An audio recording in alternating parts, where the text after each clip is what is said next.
Halo Sobat Visip, Assalamualaikum warahmatullahi wabarakatuh. Perkenalkan, nama saya Oktari Setiani dengan NIM F1C020014. Jadi pada kesempatan kali ini izinkanlah saya untuk mempresentasikan hasil makalah saya, yaitu makalah Perspektif Komunikasi Politik. Jadi sebelumnya saya berterima kasih atas kesempatannya, khususnya bagi Ibu Sri Pangestuti selaku dosen pengampu mata kuliah komunikasi politik yang sudah memberikan dukungan berupa materi dan juga beberapa bantuan gitu. Oke. Dan juga teman-teman yang ilmu komunikasi angkatan 2020 kelas B. Oke. Jadi pada kali ini saya mengangkat topik fenomena degradasi moral digital, dan pada kali ini saya fokuskan kepada buzzer dalam konteks negatif ya khususnya.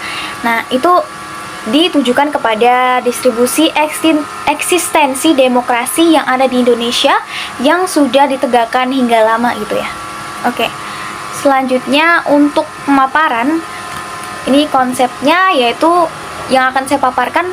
Yang pertama, saya akan memaparkan terkait latar belakang mengapa saya mengambil topik ini. Yang kedua, bagaimana fenomena degradasi moral, digital buzzer terhadap distribusi eksistensi demokrasi yang ada di Indonesia. Oke, selanjutnya yaitu tentunya saya akan mencantumkan teori dan metodologi yang cocok dengan studi kasus dalam makalah Perspektif Komunikasi Politik yang saya tulis. Oke, yang ketiga, karena ini persoalannya itu sangat nyata dan empiris, jadi saya mencantumkan kasus-kasus yang relate di Indonesia. Dan juga terakhir akan diberikan kesimpulan dan juga saran. Oke, langsung saja ke pemaparan pertama. Mengapa saya mengambil kasus ini? Oke, saya mengambil kasus ini dilatar belakangi oleh dua hal. Maksudnya pendapat dua orang ya. Oke, pendapat yang pertama itu pendapat menurut Marshall McLuhan. Dia adalah tokoh yang mendefinisikan bahwa sebenarnya alat digital itu adalah alat yang diciptakan oleh manusia dan juga didasarkan juga untuk penggunaan bagi manusia gitu. Nah, pada dasarnya itu memang untuk mempermudah bagi manusia dalam memperoleh informasi, berkomunikasi, dan lain-lain. Yang dulunya mencari informasi dari buku dan literatur atau berkomunikasi secara jarak dekat dan surat menyurat, kini dengan hadirnya teknologi digital itu memudahkan kita untuk berkomunikasi, memperoleh informasi bahkan dari luar negeri sekalipun. Oke, dan artinya tidak mengenal batas wilayah ya. Oke. Akan tetapi pada perkembangannya mungkin memang teknologi digital ini pasti berkembang dan terus canggih. Akan tetapi dengan kecanggihan ini justru bisa berdampak negatif bagi manusia juga. Salah satunya yaitu dapat membelenggu kehidupan manusia dan juga mengikat kehidupan manusia. Oke. Dan hal ini justru membuat saya bertanya-tanya, seperti apa sih digital yang mampu membelenggu manusia gitu? Sebenarnya apa sih latar belakangnya dan belakang-belakangnya itu ada siapa aja gitu yang berpengaruh? Oke, selanjutnya yaitu pendapat menurut Direktur YLBHI yang pasti sudah tahu ya, itu Ibu Asfinawati, itu menyatakan kalau demokrasi itu sebenarnya merupakan suara rakyat oleh rakyat dan juga untuk rakyat. Dan ini juga merupakan pendapat menurut Abraham Lincoln yang menyatakan bahwa demokrasi adalah untuk rakyat, oleh rakyat, dan kepada rakyat. Jadi sebenarnya itu demokrasi itu ditujukan kepada rakyat dan dibuat oleh pertimbangan rakyat gitu, bukan justru elit politik atau seperti buzzer-buzzer gitu ya. Nah, kemudian sementara hal ini berseberangan dengan fenomena paradigma yang ada gitu di sosial media. Itu banyak banget bot-bot yang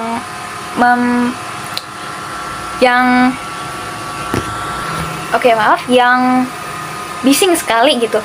Dan juga hal ini melemahkan fungsi demokrasi karena dengan adanya bot-bot tersebut itu bising sekali. Bahkan justru dengan kebisingan dari buzzer ini yang ada di bot-bot di sosial media, khususnya bagi Twitter, yang seperti kita tahu itu kasusnya cebong dan kampret gitu ya. Nah, itu bisa membungkam suara rakyat. Sementara suara rakyat itu kan cikal bakal dari demokrasi yang ditegakkan gitu. Dan jika demokrasi Dan jika suara rakyat itu dibungkam, maka apa jadinya demokrasi gitu?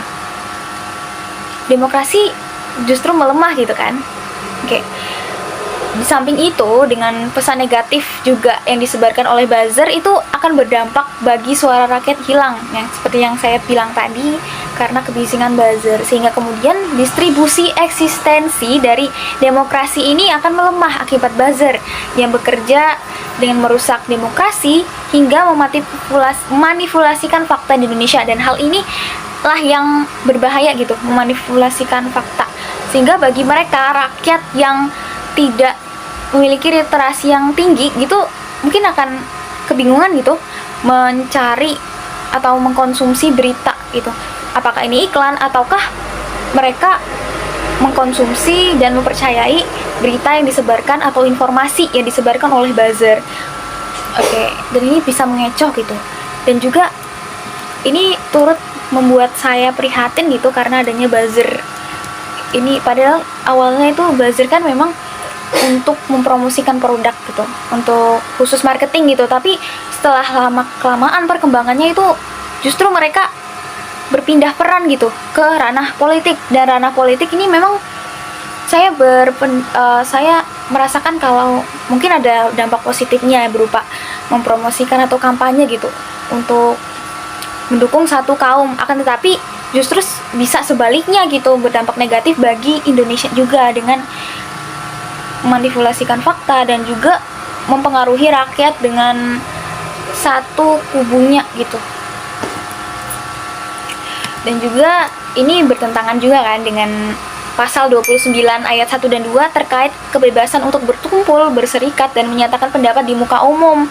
Malah justru dibungkam oleh para buzzer yang bising sekali di media sosial dan juga menenggelamkan pendapat rakyat itu yang sebenarnya gitu.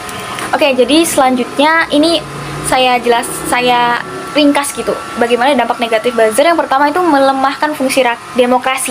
Nah, fungsi demokrasi ini seperti yang saya jelaskan tadi itu dapat membungkam suara rakyat, karena pada dasarnya demokrasi yang kita anut itu konstitusi ya. Konstitusi itu berdasarkan konstitusional. Maaf. Nah, konstitusional ini berdasarkan konstitusi. Nah, konstitusi ini artinya itu seperti undang-undang, Pancasila, dan beberapa perundang-undangan lain gitu. Nah, kemudian akan berdampak buruk bagi masyarakat yang literasinya rendah. Nah, tadi sudah saya jelaskan bahwa dengan literasi yang rendah, mereka akan mudah untuk dipengaruhi. Jadi mereka bisa padahal mereka netral, rakyat ya. Tapi dengan adanya iklan itu, karena mereka literasinya rendah dan wawasannya rendah juga gitu, jadi mereka bisa terpengaruh langsung gitu. Nah, kemudian ketiga, ini cenderung menyerang segala kalangan gitu. Bukan hanya rakyat aja, bahkan petinggi-petinggi gitu bisa diserang oleh buzzer. Inilah yang menyebabkan degradasi moral atau penurunan moral komunikasi politik di dunia digital. Dan mengapa saya sebut dengan dunia digital? Oke, saya akan paparkan di pemaparan selanjutnya. Oke, langsung ke pemaparan selanjutnya. Ini saya menampilkan nih kasus yang disebabkan oleh beberapa buzzer. Jadi pada makalah ini saya menggunakan penelitian secara kualitatif ya, kualitatif dari data yang sekunder. Artinya saya menggunakan data secara kualitatif dan perolehan sumbernya itu sekunder itu dari beberapa sumber. Yang pertama itu sumber dari CNN Indonesia, kemudian dari redaksi Lampung ya. Dan saya menggunakan metodologi apa ya? Nah, metodologi yang saya gunakan ini metodologi fenomenologi. Nah, metodologi fenomenologi ini saya gunakan karena dianggap bisa efektif gitu untuk meneliti kasus ini, karena di sini saya mencantumkan beberapa pengalaman. Pengalaman itu yaitu berupa kasus-kasus yang sudah terjadi beberapa waktu lalu ya. Dan itu memang fakta gitu. Nah, kemudian dengan menggunakan fenomenologi ini, saya seakan-akan turun dan mencoba untuk lebih menggali gitu terkait kasus yang saya angkat khususnya. Oke, berdasarkan persoalan yang diambil, saya menyediakan beberapa kasus. Yang pertama yaitu kasus cebong kampret. Nah, kasus cebong kampret ini udah pasti beberapa orang tidak asing nih dengan kasus ini karena memang ini booming banget ya, terutama di media Twitter. Oke, untuk ke pertanyaan tadi, kenapa saya mencantumkan media digital? Kenapa nggak dunia nyata gitu? Karena berdasarkan akun YouTube dari pada @gusbaha menyatakan bahwa sebenarnya istilah cebong kampret ini hanya ada di media digital saja, sementara bagaimana di dunia nyata? Nah, di dunia nyata mereka hanya diam saja gitu, bahkan untuk menyerang saja tidak mau. Justru mereka hanya menyerang di media digital saja, seperti Twitter gitu. Di Twitter mereka bebas untuk berpendapat, dan ini cocok dengan teori dari teknologi komunikasi, yaitu terkait representasi ruang, di mana mereka bebas untuk menciptakan budaya, untuk berkomunikasi, untuk berorganisasi, dan juga berdebat bahkan ya. Sementara untuk dunia nyata mereka biasa saja gitu, justru diem-dieman dan juga malah akur gitu. Oke, jadi cebong kampret ini sudah ada sejak pemilu 2019 hingga sekarang, akan tetapi mungkin sudah hilang ya, karena beberapa petinggi itu menginginkan kasus ini ditutup atau bisa dibilang dihapuskan gitu, karena memang sebenarnya kata cebong kampret ini bisa menurunkan moral komunikasi politik. Kenapa hal itu terjadi? Karena makna dari cebong dan kampret ini kasar gitu ya. Cebong ini ditujukan kepada pendukung Jokowi, nah sementara kampret itu ditujukan kepada para kubu ya, pendukung Prabowo. Oke, cebong ini kasar sebenarnya. Ini adalah anak katak ya. Ini anak katak yang kemudian berkembang menjadi katak. Nah, analogikal ini dikatakan sebagai rakyatnya yang pro pemerintah. Nah, pro pemerintah ini mereka akan bising jika Jokowi itu atau elit politik itu akan dikritik gitu. Sementara kampret ini yang anti pemerintah. Anti pemerintah itu mereka yang menentang kebijakan dari pemerintah yang dirasa tidak sesuai dengan mereka, sehingga kemudian muncullah demo-demo yang ada di Indonesia gitu. Baik, selanjutnya yaitu kasus Yusuf Kala. Ini kasus baru-baru ini, enggak deh. Ini kasus yang dari tahun 2019. Ini kasus Yusuf Kala. Ini elit politik loh. Belum lagi dengan selebriti yang seperti Bintang Emon dan lain-lain gitu. Apalagi dengan kita yang nggak punya privilege lainnya. Kayak Yusuf Kala diserang oleh buzzer. Mengapa dia diserang? Jadi beliau diserang ini karena dikritik pemerintah. Nah, dengan kritik pemerintah ini buzzer tidak setuju dengan kritiknya, sehingga kemudian dilaporkan ke polisi gitu parahnya. Dan justru kemudian lebih parah lagi, beliau malah dikritik balik oleh para buzzer, sehingga kemudian beliau menyatakan gimana sih biar bisa berkritik dan juga berpendapat di muka umum tanpa harus dilaporkan ke polisi. Padahal sebenarnya kritiknya itu mendasar gitu. Kita mengkritik tentang bahwa sebenarnya untuk demokrasi, bukan demokrasi tapi untuk pemerintah, untuk sesuatu gitu, itu perlu check and recheck dulu gitu sebelum berpendapat gitu. Oke. Dan ini memang sangat memprihatinkan gitu bagi saya, karena memang seperti yang saya bilang tadi, ini bertentangan dengan pasal 29 ya, ayat 1 dan 2 Undang-Undang Dasar Negara Republik Indonesia tahun 1945, bahwa kebebasan berpendapat, berserikat, berkumpul di muka umum gitu. Malah justru di sini malah nggak dijunjung tinggi karena buzzer tadi. Nah, kemudian fakta mengejutkan bahwa ternyata media bekerja sama dengan buzzer.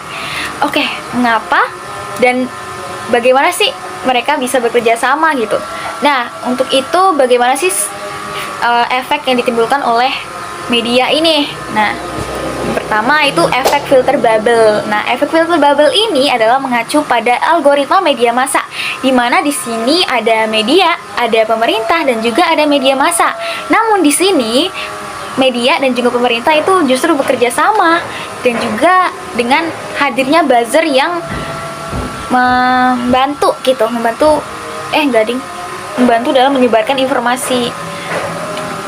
Maksudnya buzzer yang menyebarkan informasi kemudian dibantu oleh media massa, dan ini efeknya berbahaya banget gitu, terutama bagi mereka yang biasa membaca berita tapi justru salah gitu karena informasi negatif yang disebarkan oleh media itu ternyata dari buzzer gitu. Nah, mengapa ya mereka melakukannya? Berdasarkan akun YouTube Gus Baha, jadi media itu kan gak cuma-cuman gitu, jadi mereka rela melakukan ini karena dibayar gitu oleh satu kaum, dan satu kaum itu adalah buzzer. Oke, selanjutnya sebentar lemot. Oke, terlepas dari bagaimana media massa butuh cuan untuk mempromosikan berita informasi dari buzzer itu, ini contohnya nih ya, contoh dari filter bubble itu misalnya kaum cebong. Jadi mereka mengakses nih, kaum cebong ini mengakses berita seputar Jokowi saja. Nah, kemudian media ini akan bekerja untuk buat semua berita yang ada di berandanya atau pencariannya itu menampilkan Jokowi saja. Pas dari bagaimana media massa itu memperoleh atau perlu uang gitu, dan pada akhirnya dibayar oleh para buzzer untuk menyebarkan informasi.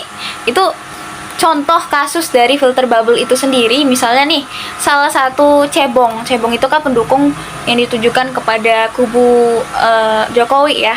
Nah, itu mereka kan pada awalnya mengakses berita seputar cebong saja gitu, atau seputar Jokowi. Nah, maka media akan bekerjanya bagaimana? Bekerjanya itu dengan menampilkan berita seputar Jokowi saja atau seputar cebong, sementara yang untuk kampretnya tidak ditampilkan, atau bahkan cuman 1-2 gitu yang ditampilkan di beranda ataupun pencarian di sosial media si pengguna yang merupakan cebong itu. Oke. Selanjutnya yaitu ada teori agenda setting. Nah, agenda setting ini mungkin ya tidak asing di para pelaku atau para mahasiswa ilmu komunikasi. Jadi teori agenda setting ini berpengaruh nih bagi manusia oleh media massa. Jadi media massa itu memberikan informasi seputar dengan hal-hal yang mereka akses dengan efek-efek yang dapat mempengaruhi psikologis rakyat yang mengakses informasi tersebut, khususnya bagi mereka yang tingkat literasi rendah itu akan mudah untuk dipengaruhi, sehingga selanjutnya muncullah yang dinamakan post-truth. Nah, post-truth itu apa? Post-truth itu adalah fenomena ketika seseorang yang sudah dipengaruhi oleh media massa, jadi mereka yang kayak sama seperti ini, berkaitan dengan filter bubble tadi, mereka yang memperoleh informasi seputar Jokowi saja, itu mereka ketika dipaparkan oleh berita atau fakta pahit terkait Jokowi, mereka akan menentang gitu, dan mereka tetap akan mendukung Jokowi gitu, karena mereka tergabung dalam cebong kampret, apalagi dengan terpaan media yang tadi gitu, yang filter bubble itu. Nah, hal ini juga saya merasakan di sini terdapat logical fallacy atau kesalahan atau sesat dalam berpikir gitu, karena sebenarnya mereka harus mencerna dulu, bukan justru langsung mempertahankan pendapatnya gitu. Maksudnya mencerna terus menganalisis dulu gitu, bukan langsung menarik kesimpulan gitu. Oke. Baik, mungkin itu yang dapat dipaparkan. Masuk ke pemaparan terkait simpulan bahwa sebenarnya dengan metodologi penelitian kualitatif ini yang bersumber dari data sekunder, yaitu dari internet dan juga media massa, maka dapat disimpulkan bahwa sebenarnya memang kehadiran buzzer politik dalam konteks negatif ini bisa menyebabkan suatu ancaman, khususnya bagi eksistensi demokrasi yang sudah ditegakkan di Indonesia sejak lama gitu. Dan ini memang prihatinkan banget ya, kalau misalnya buzzer ini bising banget mengalahkan suara rakyat gitu. Bahkan suara saya mungkin bisa saja tenggelam gitu ya.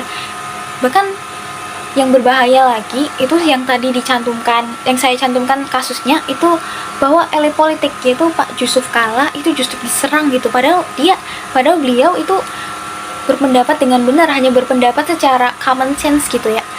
Oke. Maka dari itu, perlunya untuk peningkatan literasi bagi masyarakat, dan khususnya bagi saya dan juga para penonton semua di Indonesia maupun di mana saja gitu ya, sehingga tidak mudah untuk dapat dipengaruhi oleh efek-efek media massa ataupun berita yang disebarkan oleh media massa dan informasinya itu dari buzzer itu, yang dapat mempengaruhi moral di dunia digital ya, atau bahkan bisa fatal nih di dunia nyata juga. Nah, selanjutnya setelah kesimpulan ini saya memaparkan terkait saran. Oke, yang pertama itu untuk pemerintah. Nah, untuk pemerintah saya berharap untuk dapat memperketat undang-undang ITE supaya dapat menjaga keamanan bagi para pengguna media sosial dan tidak terjadi lagi penyerangan terhadap rakyat ataupun elit politik itu sendiri. Nah, yang kedua itu bagi masyarakat. Bagi masyarakat ini tentunya untuk dapat tetap waspada akan informasi yang mana buzzer dan yang mana iklan gitu, yang tadi saya paparkan bahwa buzzer ini mungkin bisa dalam bentuk iklan atau dalam bentuk video seperti iklan gitu. Nah, serta hal ini dapat disembarikan dengan peningkatan literasi, karena seperti yang kita tahu, literasi dari membaca buku atau buku digital gitu itu merupakan jendela ilmu, sehingga dengan nambahnya wawasan kita akan tidak mudah untuk dipersuasi gitu. Oke. Dan berakhirlah pemaparan saya dan berakhirlah juga presentasi dari saya. Mungkin itu saja yang bisa dapat saya sampaikan. Apabila terdapat kesalahan atau seperti kesalahan verbal atau dalam bentuk apapun, saya mohon maaf ya. Mungkin selesai itu saja. Saya akhiri dengan Assalamualaikum warahmatullahi wabarakatuh.